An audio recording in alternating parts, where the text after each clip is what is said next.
There are certain guiding principles, some dimensions of what I call hospitality intelligence that we need to have, we need to know, we need to bear in mind when we're giving that service.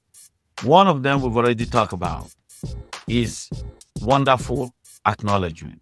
How do you acknowledge your guest when they are walking to your facility? So, and that include both non-verbal communication and verbal communication.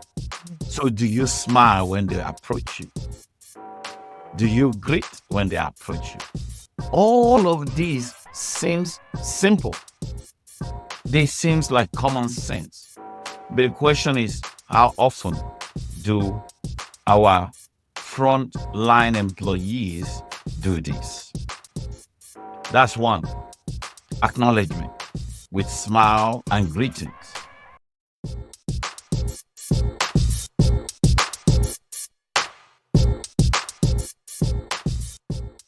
Welcome to another episode of Innovation Insights, where we dive deep into the minds shaping the future of industries through innovation, creativity, and groundbreaking research.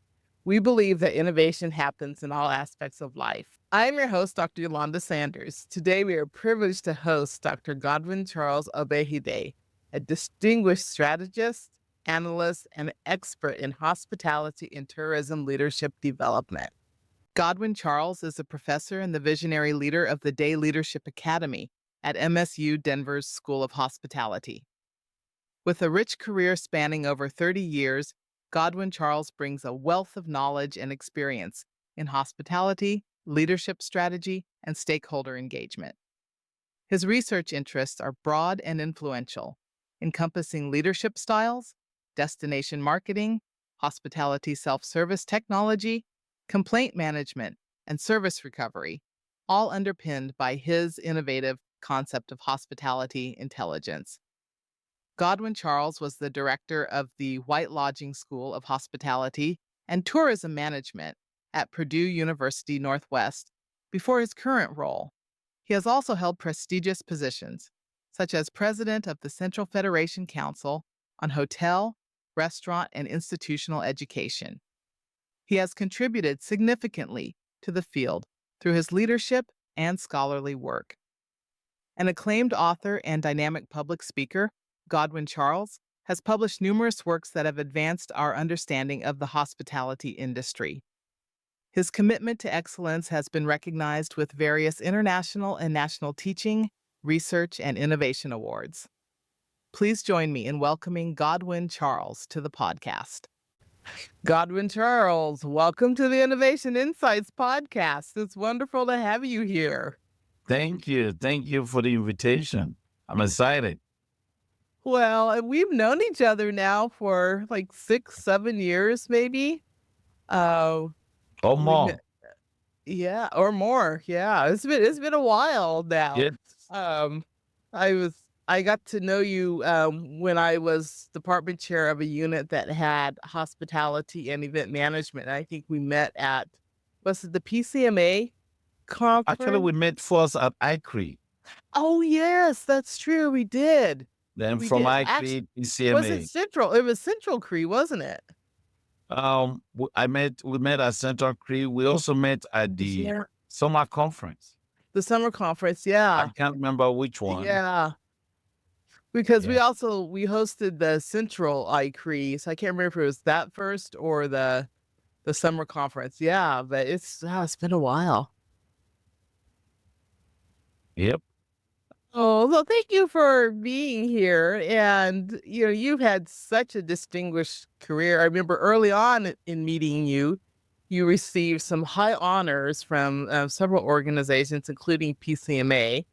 It's basically the top educator for event management worldwide. So, congratulations on that again, too. Thank you. And what started you in the area of hospitality management and event management?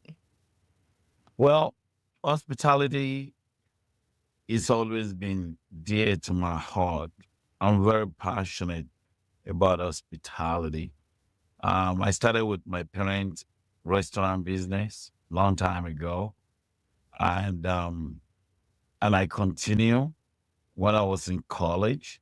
However, I did not know I'm going to make it my career. So I was a pre-med in college. I finished my pre-medicals and I work in the hospital. I was working in the hematology department. We deal with body fluid and stuff, testing before medical treatment. And that was a turbulent year for healthcare. So, a lot of challenges in the field. That period, I switched my major. I switched from medical school to food science and hospitality. And then since then, I've been in hospitality leadership. And I've had a blast. I'm blessed that I switched. It's been a wonderful journey, and I'm excited about it. Well, the discipline has been fortunate to have you in that area. And I know leadership is your expertise. So, how would you define effective leadership in the context of hospitality? You know, you win effective leaders, depending on who you ask, you may get different answers. But the first thing is understanding the role of a leader in order for you to be able to define what effective leadership is.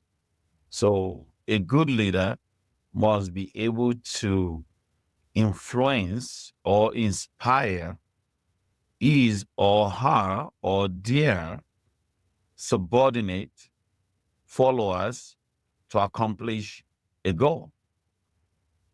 It is the main thing we need to be mindful of is influence or inspire to accomplish the goal, to accomplish the mission without forcing them. Mhm. Just inspire them.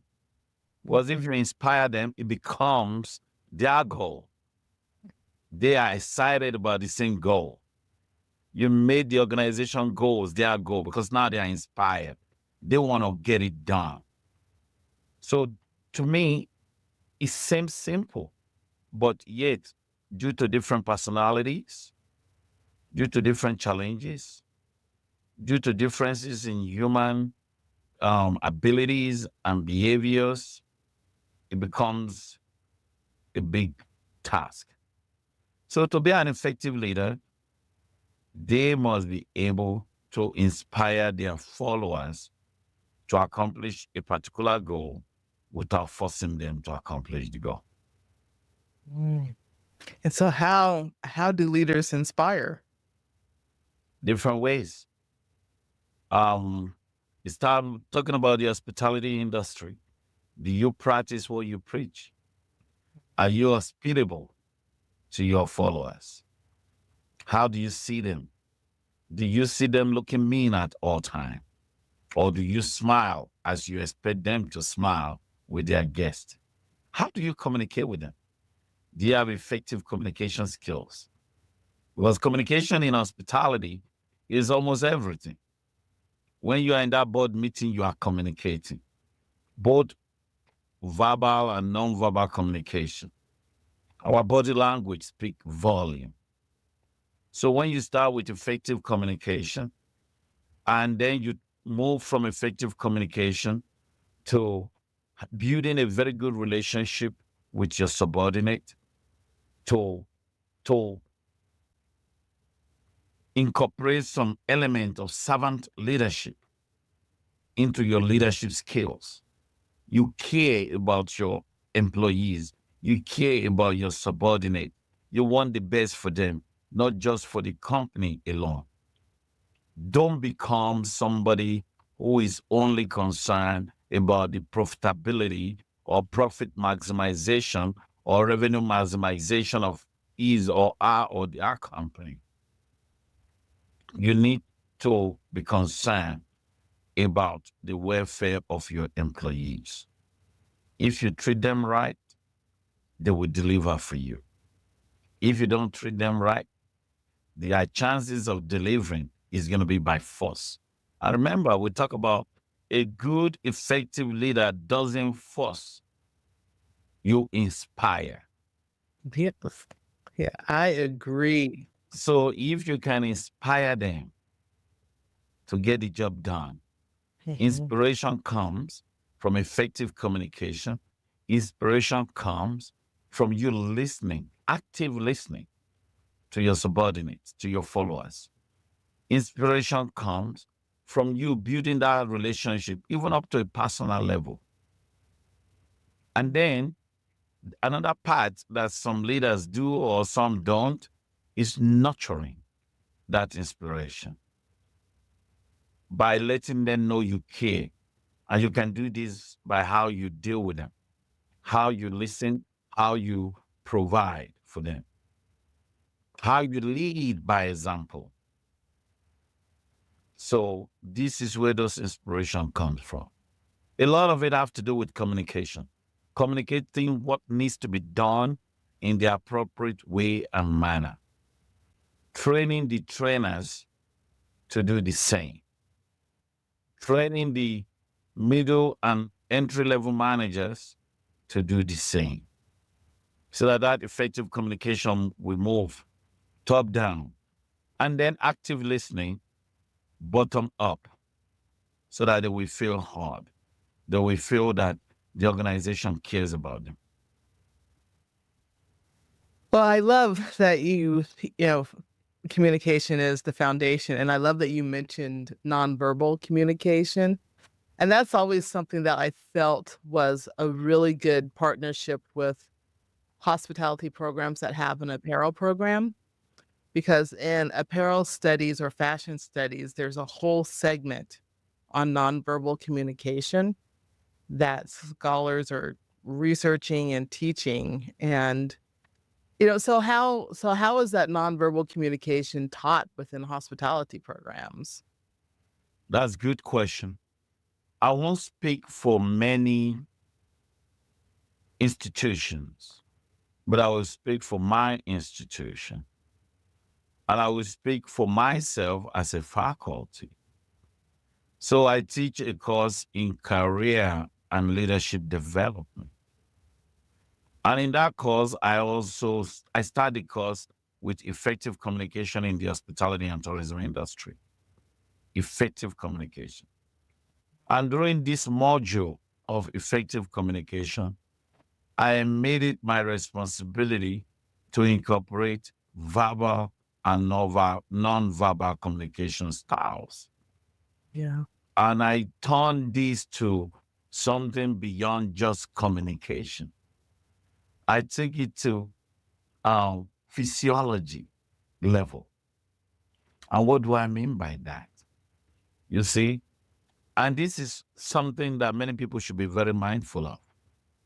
Smile kind of stimulate physiological reaction in anyone that sees you smile. So when you smile and people see that, immediately their eyes communicate to their brain that this person likes something about me. I am welcome Yeah. here. Yeah. And then your brain will say, continue, move closer, smile back, say hi. Your brain will tell you something to do in return. Mhm. And that already shows some sign of welcoming, which is the essence of hospitality. So then you have to compare that to you walking into an organization where the first person you see look at you frowning. In fact, stay away, just doesn't want to see you. Maybe you are coming, immediately you see them, they move their face away, they move their eyes away. Again, the brain is communicating. Their eyes is sending message to the brain, telling the brain that, what is wrong? What did you do wrong? Why is this person moving away? So these are physiological reactions that are stimulated by our non-verbal reactions. And these physiological reactions are what determine that first impression that will be stamped in our brain for good impression or bad first impression. So when I teach this course, I took it further. It's not just what we want to say or how we say it. It's giving them something that they will remember. I so often use hot kettle as a good example to a non-verbal communication. I said, how many of you have touched a hot kettle before? When you touch hot kettle, what do? Do you keep holding it or do you leave it? Then I ask them, why did you leave it? Oh, because it's hot. How do you know it's hot? Many of them will stop. They don't know what to say because they know it's hot. But I tell them it is because your fingers, your body contains synapses that transfer message to your brain to tell you that it's hot. And immediately your brain will say, drop it. That's why you don't hold that hot kettle anymore. It's the same with nonverbal communication. When you smile, you make the people around you feel welcome. And on the other hand, we also have to be mindful of our body language because there are many ways we can speak that could be either too aggressive because of the way we move our body or that we show some negative feedback or communicate the wrong information. So all of these non-verbal communication that we are very concerned about in hospitality to provide a welcoming environment. Well, I'm going to get on my soapbox for a little bit because I really do feel that programs that have apparel and hospitality are missing an opportunity of collaborating together because everything that you said is being studied also in apparel programs. And so coming together and having those discussions and having trainings. In one of my leadership positions, we did trainings for our main office and trying to change the culture to be a little bit more welcoming. So when someone would come in, we had staff and student workers that would sometimes would greet the person. And so trying to make that normalized that you would recognize a student or a faculty or a parent that came into the main office, recognize them and say hi and smile and stand up and smile and greet them, to be positive. And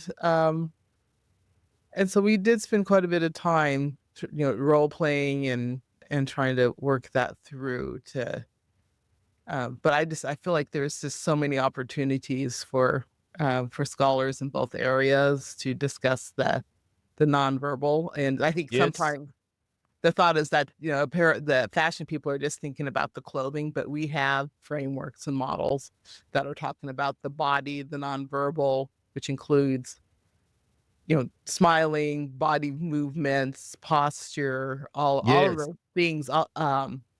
And so, yeah. Good. I agree. You agree? Okay. Thank you for being on the soapbox with me. And so,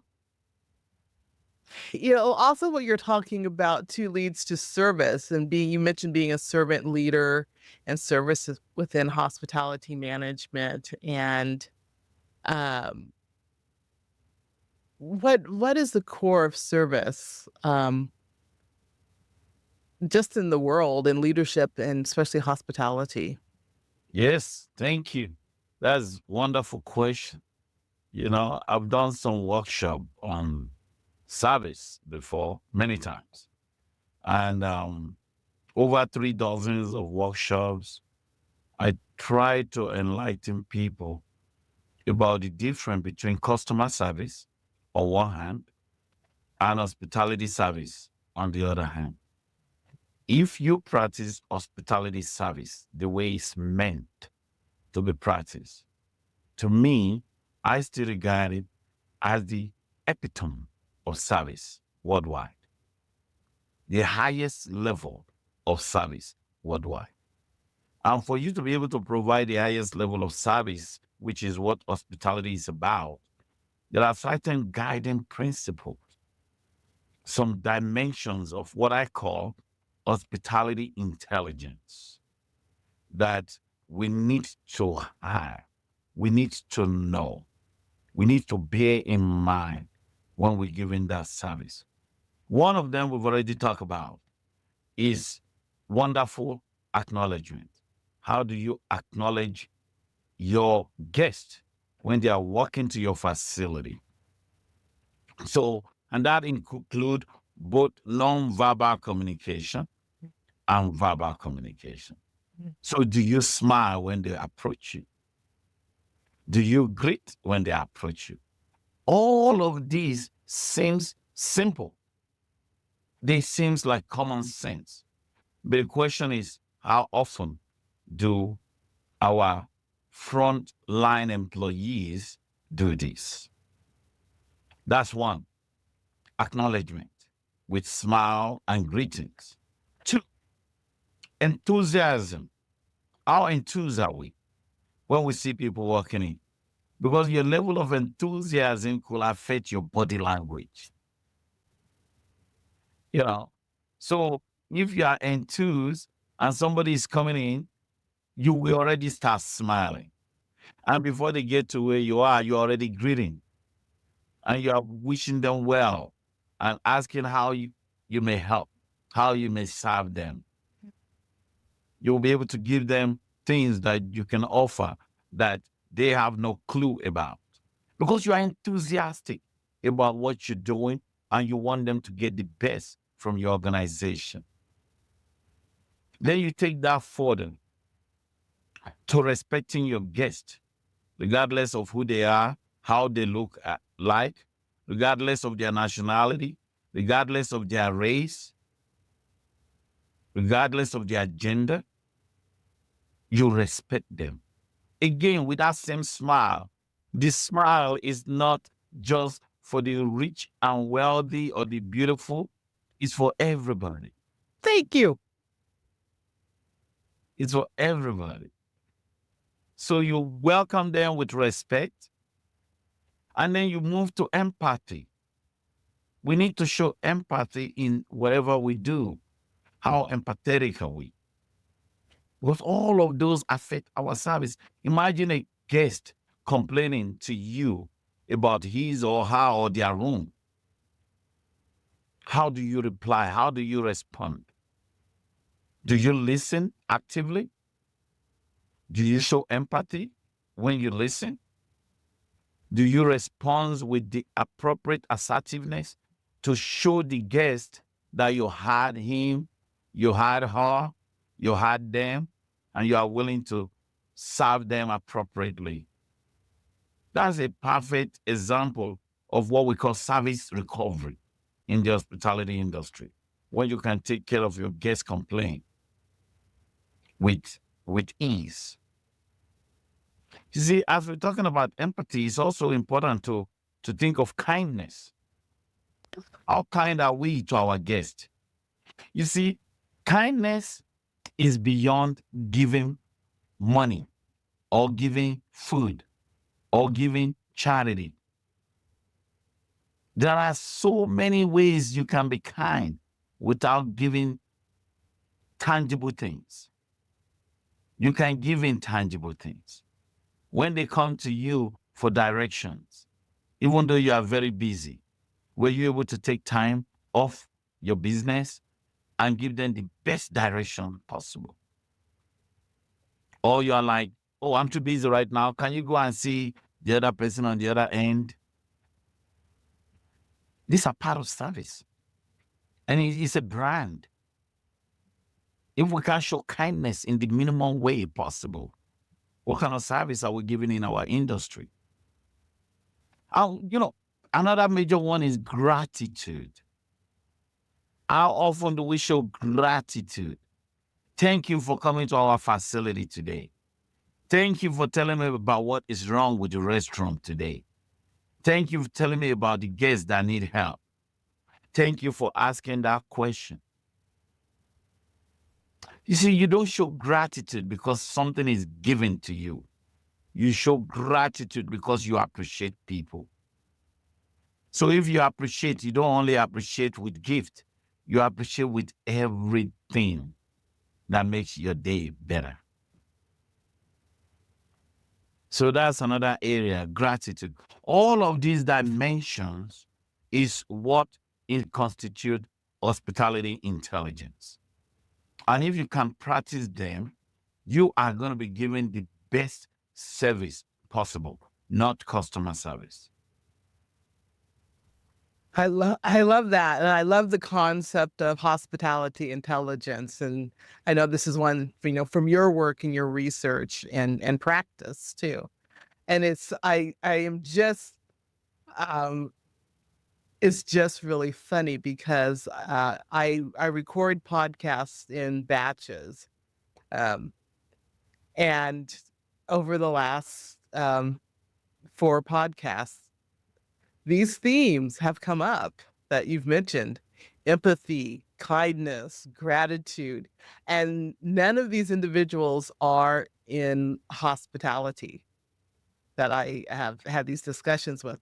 And so what that says to me is that, you know, these human aspects that have in the hospitality intelligence concept are resonate with people from all walks of life. And so thank you for, developing that and putting these into a framework that people can understand. And I'm sure you've published on this too and given talks, and so we'll try to make sure that we include that. But it's really good. Thank you. Thank you for bringing that up. Yeah. Well, thank you for I mean, because sometimes, like you said, these are concepts that are simple, and I think when they're simple, people take them for granted, and they're just like, okay, well, yeah, you need to be nice, you need to be kind, you need to smile, you need to be grateful. But to say, like, these are concepts that really, really, hang together and are part of being an intelligent hospitality professional. Yes. And I would even say for an intelligent person and part of the Yes. emotions. The intelligent Yes. person, uh, member of our society, to adopt. So I love it. I love it. Thank you. Um, so y- you are also the director for the Day Leadership Academy at Metro State University. Hmm. And so what is your role with that? How are you taking these concepts we were talking about and implementing them within this leadership academy? Thank you for asking. Um, in the Leadership Academy, here at the institution, I'm regarded as the faculty coordinator for the Day Leadership Academy. And Yeah. as the faculty coordinator, I look at all the programs this academy has to offer to professionals, to students alike, that will make their work or make their service better.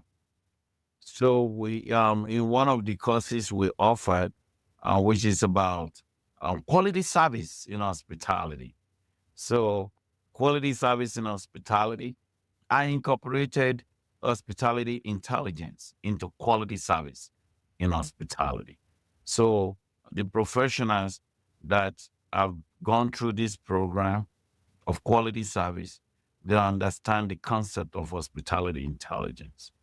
And I'm even here at my new institution, which is Metropolitan State University of Denver. I have actually presented something on hospitality intelligence twice. I've done workshops here on that and how some of the administrative and admission staff could utilize the skill set to enhance enrollment and to enhance communication and relationship building Yeah. among our stakeholders. So yes, through the leadership, we're doing this. We incorporate it into relevant courses and we do workshops to enhance service across different um, professions. And so if anyone in our audience wanted to reach out to your office, they could reach out to you and have you come in and do a workshop or Oh, yes. Oh, speak. yes. Okay. Okay. And it's Good. always customized. Yeah. This workshop is customized. Um, I was a guest, yeah, believe it or not, I was a guest lecturer for Indiana University Medical School. They incorporated, they call it hospitality in healthcare, Love it. hospitality to healthcare. And I was a Yeah. guest lecturer to graduate students, including medical doctors who are working on certain graduate program to enhance their, their healthcare. So I was part of their guest lecturer, I think, for 4 years with hospitality intelligence until Yeah. I moved. So I, until I moved out of the state of Indiana. So Mhm. it's incorporated. Yeah. I was also, I was also invited by an accounting office to work on hospitality intelligence to help in their Yeah. consulting with their client. So it's applicable to any field. It's not limited to hospitality alone. It is, like I said, the epitome of service, It's the right. highest level of service that we Mhm. all need. Everybody wants to be treated well. Everybody wants to be treated appropriately. And hospitality intelligence is one way, one of the major ways to do that. Thank you. I love it. I love it. Well, hopefully you'll have more people reaching out to you so that you could share this knowledge and how to apply hospitality intelligence. Yep. So we've talked about kind of the proactive side of, you know, you practice these concepts of hospitality intelligence, and you've touched a little bit on service recovery, but sometimes you can practice all the concepts, you can do everything, and there's still something that just goes wrong. And I know another one of your areas of expertise is service recovery. So how do you recover when it like everything just falls apart and with someone or a customer or client or a program? Yeah, that's a good question. Thank you for asking. Um, and that is where some aspect of that hospitality intelligence that we talk about comes in. And the major aspect is empathy. Empathy is a key part of service recovery. That's one. Another common skills that many people have is all that is needed is effective communication. Effective communication. So, in order to recover a service, let's use an example of a complaining guest who is angry, like I discussed earlier. One major aspect of effective communication is active listening.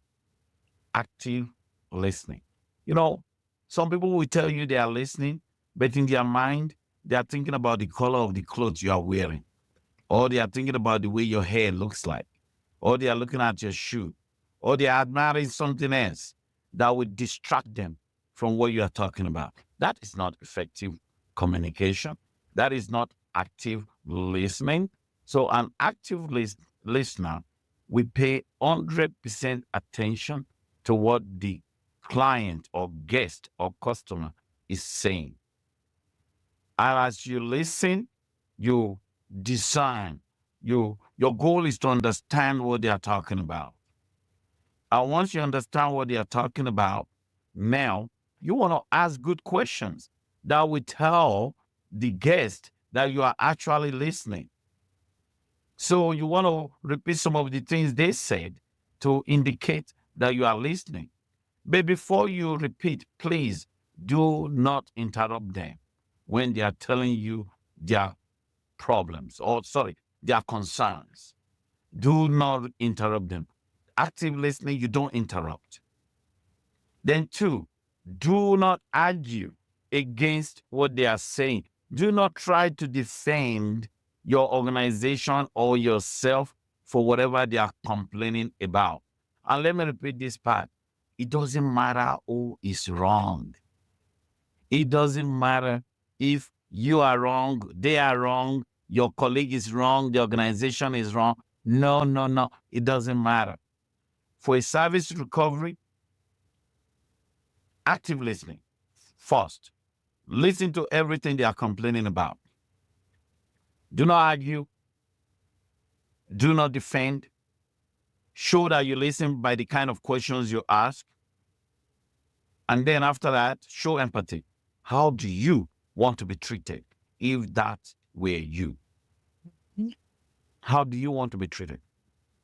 Do you want them to argue with you? Do you want them to say, no, I can't do anything? I mean, how do you want to be treated? So you have to treat them the way you want to be treated. And I will tell you once again, like I've told many executives during my workshops and presentation, whatever you do, you want that guest to leave happy. You want that guest to leave happy, even if you have to incur some losses. Absolutely. So after you listen actively, after you show the guests you've been listening already, like I always tell some people, it's like love sign is going up in their head. Likes. He is listening to me. She is listening to me. They are listening to me. Already, you're already relieving that guest physiologically. You can't see the relief, but it's happening. And your hormones are changing. So you are Absolutely. changing bad hormones to good hormones. Remember, I have a scientific background, so I always use it in everything I do. So you are changing the negative hormone that is constituting cortisol. You are changing it to epinephrine, to dopamine. And this guest is becoming happier and happier because you are showing concern, you are showing empathy. And by the time you finish with him, her, or them, and you are able to provide what they need and they live very happy, you know you have recovered that service. Because they're already upset for whatever service somebody gave that they gave it wrong, that led to the complaint. But because you are able to listen, you are able to show them that you understand their concern, and you are able to fix the challenge, the concern, you have recovered the service. That is what it is. No need to argue. That little loss won't cost your organization that service recovery. And you know the best part of service recovery, they will share with many people. They will remember for a very long time. And because of that, you will get more service. Thank you for asking. No, thank you. Thank you. And yeah, I so appreciate you giving some examples of active listening. And another one that sometimes comes to mind too is that when you're active listening, you're not sitting there thinking, what's my response going to be? Hey, to someone, instead of, thinking about what someone's saying, it's like, oh, okay, what am I going to say? And then, and Exactly. sometimes when people do that, they jump in and they interrupt because they're like, we're so eager because they haven't a response that they want to give right then. Exactly. And to me, that's defensive. I always tell people, don't be defensive, don't argue, just listen, understand their concern. And if you know what you're doing, just take good care of them. Absolutely. If you don't know what you're doing, if you don't know how to take care of the issue, with a beautiful smile, oh, I'm so sorry that happened. Yeah. Let me get Yeah. my boss, my supervisor, who could take care of this for you. I assure you this will be taken care of. You just have to make them feel at ease. You have to make them feel Right. happy. And that's it. Well, and part of it too is ego. You have to just let go of your ego. Like you said, Yes. it doesn't matter who's wrong or right. You need to, they might be wrong as can be, but you just have to let that go. You have to let your ego go, and it might cost you some money to rectify the situation. You have to let your ego go and just say, okay, I want to recover this situation and make that the goal versus I need to prove that I'm right or my people is right. And Exactly. 100%. 100%. And you'll be amazed how often that comes in. Well, they want to prove they're right. They want to prove, oh, did you read that note? It says this, it says that. Now you're just killing them. Now you're killing me. Yes. Now you're telling me I can't read? Oh, Yes. and I've seen that in academia and with students sometimes where I've watched someone in a teaching position say to a student, "Well, didn't you read that? It was in the book." You know, this poor student may just be asking for clarification, not like, "Are you smart enough to read it in the book and digest it?" You know, well, if they were, you know, and they probably are, but you know, then why are you here if they just need to go to the book and read it? Another soapbox of mine, but Interesting. yeah, but you know, it is yeah, thank you for this. I think it's really really helpful you know, and good strategies for people to think about. Yes. Because not everyone's going to be happy with every situation. Exactly. Uh, Exactly. Oh, and so empathy and caring and kindness. Since the pandemic, have you seen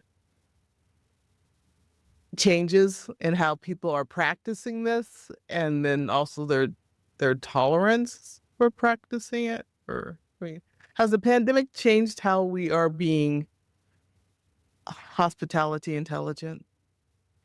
Um, that's a very good question. Thank you for asking. And as you're asking that question, I talk about active listening. So I'm here listening. Then towards the end, I'm like, which example can I use? you know, I'm thinking, active listening. Uh, you know, again, that's a very good question because when you look at during the pandemic, a lot happened in our industry. A lot happened, but we're in an industry that is loaded with resilient people. Hospitality is very resilient. We bounce back. We're doing what we're supposed to be doing. Event is taking place face to face now more than during that period. And in fact, because of that, we have learned through resilience how to be patient with one another. So because of that, I am seeing some trend in the area of empathy and kindness that is changing. That's good. I cannot give a data right now, but I can see that it's changing. How? Because many people are talking about it now, That's- so many people are aware of this now, you know, and during that period, you can see all kinds of stress level going up, and many people are trying to bring it yeah. back down. And now, because people are bringing it down with different presentations, workshops, and seminars, I think it's sinking. People are getting it, and I think as time goes on, that will become something that it will become a new culture in our industry. A new culture. Mhm. There are already some organizations that are practicing this phenomenon very well, very well. But others will pick it up and join, and it's gonna be great. So it's improving. Yeah, I agree with you, and I do love that people are talking about it, and I feel like if I had started this podcast 5 years ago, I wouldn't have had other guests that, you know, outside of hospitality that would have talked about some of these concepts in hospitality intelligence. So it is so nice that people are saying, "Yeah, we need to have empathy. We need to be nice." You know, I Yes. think gratitude. If you know Oprah and the Gratitude Journal, I think you know people were talking about gratitude. But um, yeah, it's so good to hear people talking about that and taking care of each other. Much more value of human life. Well, do you see any other trends that are happening in hospitality and in hospitality leadership? Well, if you talk about trends, um, I when I happened to be working in a group, and in that group we're talking about belonging, we're talking about inclusiveness, we're talking about inclusion, and guess what? I told them using the same phenomenon of hospitality. I made it clear, and it sacked immediately. I said there is no belonging without hospitality.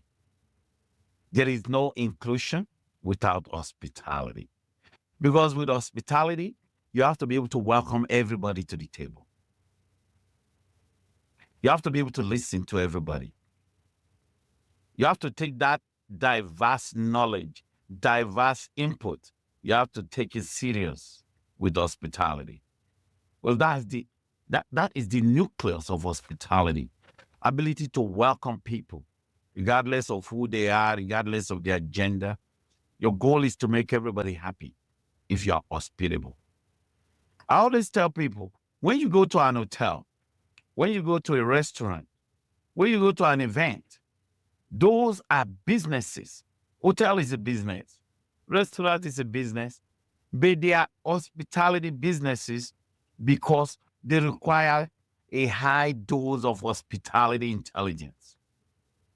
That is what places them under hospitality industry because you use hospitality skills to do those business. You still have to create budget. Budget is not hospitality. You have to do inventory. Inventory is not hospitality.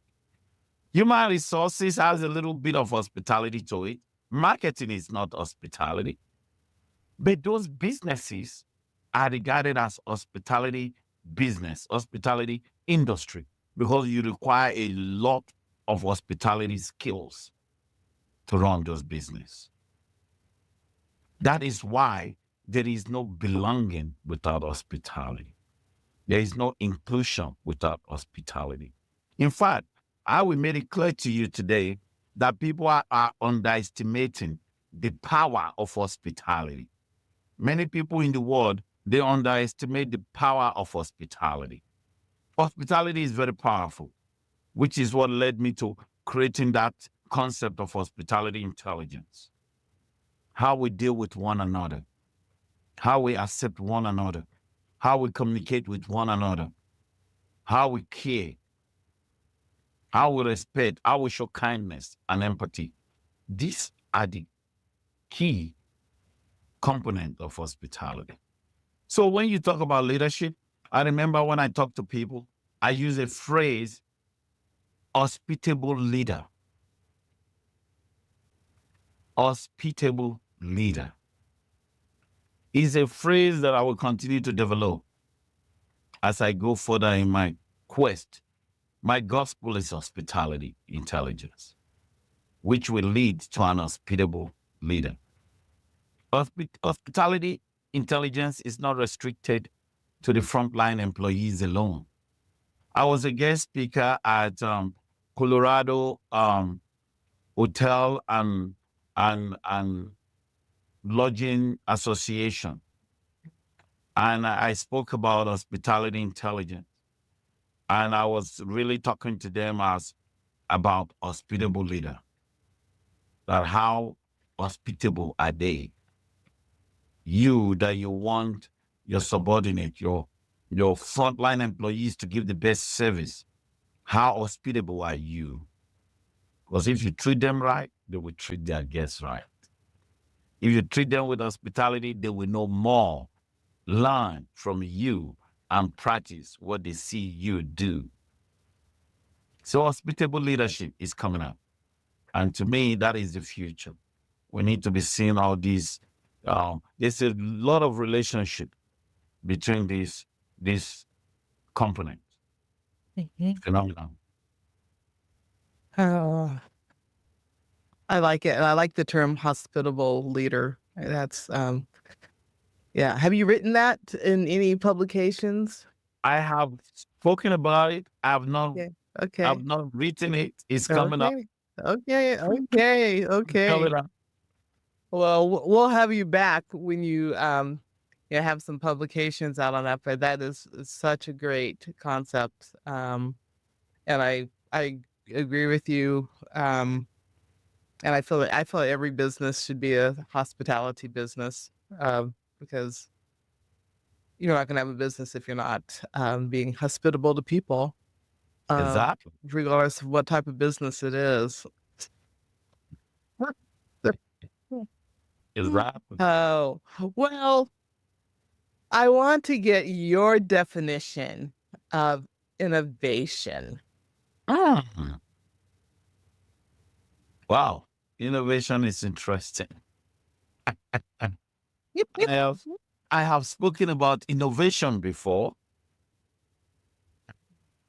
and I hope to remain consistent with my previous definition on this particular um, term, innovation.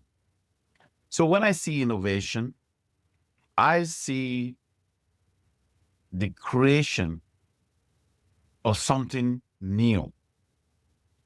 That could be innovation. Innovation could be creating a way or a product that is different from previous products we've ever seen, or creating a way of doing things that is different from any way of doing things that we've ever seen. Just bringing a new component, a new idea, either tangible or intangible, to the world. So when you create a product, when you invent something new, something that is really, really valuable, that is non existing, that could be an innovation. Something really, really, I don't want to use that word again, innovation. I want to say innovative, something creative that can make life a lot easy. You can do things seamlessly with it, something that people want. We have a lot of innovation going on in the world today, but many of them are not known because it's not what people want. It's not serving anybody. So you have to ask yourself, what is the essence of those? Are those really innovative? You know. So when we are being when we talk about innovation, we want to be thinking of something created that is new, that people want, people love, that will change the way we do things, that will change our life for the better. All of those are innovation. And in hospitality, people may not know this. You know, it's hard to notice innovation in hospitality because of many intangibility characteristics of hospitality service. But we can create innovation in hospitality service, even as intangible as it is, which is what led me to the creation of hospitality intelligence in the first case. So, and this is intangible, but when you practice it, you will see how it makes people feel, and then you know you are doing something right. I love it. I love it. You can definitely tell you've thought a lot about these concepts. You've taught them, you live them, you breathe them. Uh, and I just truly appreciate you. And so thank you for being here, spending time with us. I, of course, will be bugging you again to come. Yeah, you you can lose my telephone number if you want to at Oh, some I point. But can. I love what you do. I really do. Yeah, this is great. I love it. oh, well, so appreciate you being here and your insights, and sharing your knowledge with our guests. So thank you, thank Thank you. you for inviting me. Thank you for everything. And thank you for this podcast. It's wonderful. Oh, thank you. It's been fun. It's been really fun. Oh.